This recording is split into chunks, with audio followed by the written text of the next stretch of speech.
Welcome back, NYC Fragrance family. Back with another video. So, why I'm making this video. Recently I purchased Navitus's Absolution. I bought a bottle and they were kind enough to send me Discovery Set number 2. So originally when I had Discovery Set number 1, I did a first impressions on it. But being that these bottles or travel sprays that it comes with are much larger than the 2 ml samples, and I've gotten to wear it more and get more involved in the fragrance, I can do something more of a review. So rather than do a first impressions of all 3 of the fragrances in the Discovery Set, I'm going to review each one, or I'm going to discuss each one. Use that term review loosely.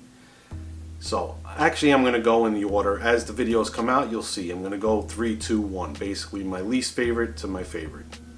So we're starting off with the fragrance. If you read the title, you know which one I'm talking about. And it is Opulentas. This one comes in like a rosy, pinkish, purplish bottle. It's not quite red, it's not quite purple, it's not quite pink. It's kind of like a combination of the 3. Off the cap, it smells really nice. Hate to waste the spray on a travel spray, but we'll do one. And the travel spray's got killer atomizers on them. That I'll give it for sure. So what do you get here? This is supposed to be a fragrance that's made fit for a king. Opulentas, meaning opulent. If you know what opulent means, it's something that is more rich, more luxurious, more refined. So what do you have in this fragrance? The top notes here, you have apple, pink pepper, and lemon.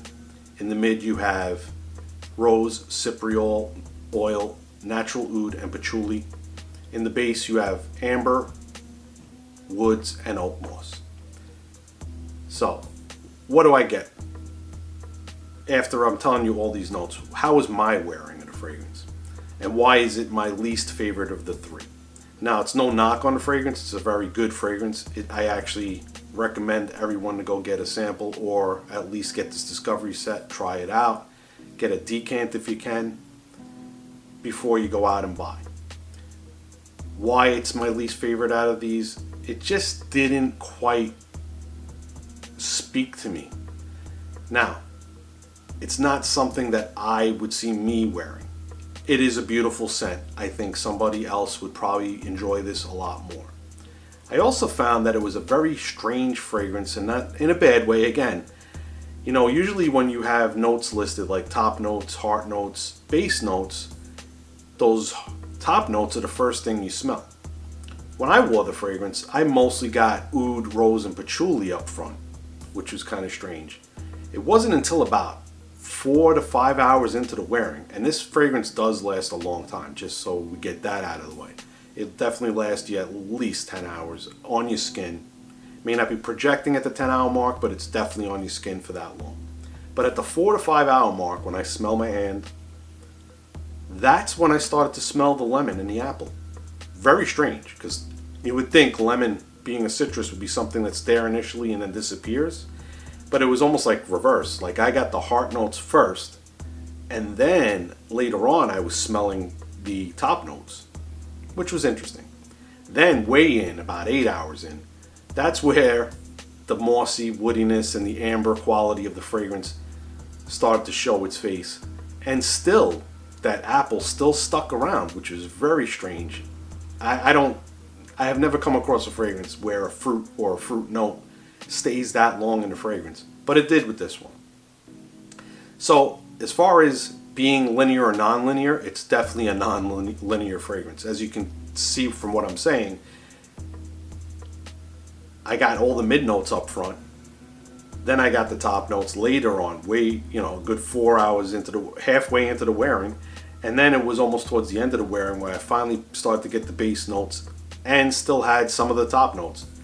It's something that is just different. I've never experienced that with a fragrance. So I don't know if that's a good or a bad thing. My experience for something like this is limited, so that I can't really sit here and say that that's what was to be expected. The perfumer behind it was Chris Carbonell. Makes some fantastic fragrances. I enjoy a lot of his fragrances.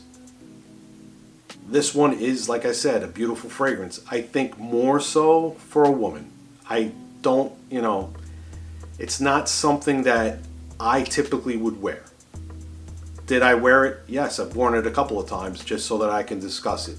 And every time I've worn it, it's been the same thing. I like more so this fragrance when it got to the 4 to 5 hour mark and down to the end of the fragrance than initially up front. I think that Cypriol and the oud with the rose kind of did something. It wasn't speaking to me. It just, something was not quite what I like. But again, a well blended fragrance, something you should definitely check out. And till the next one I do, and you'll find out which one that is. It'll be number 2 out of 3, and then finally finish it off with my number 1. But until then, I hope you enjoyed what I had to say about the fragrance. And if you didn't, I apologize in advance, but that's just how I feel. So I had to share my thoughts. New viewers, thank you for stopping by. New subscribers, thank you for joining the NYC Fragrances family. And my NYC Fragrance family, from the bottom of my heart, appreciate the support, and I continue to do this because of you. And until the next time, remember, if you smell good, you feel good. Have a nice day.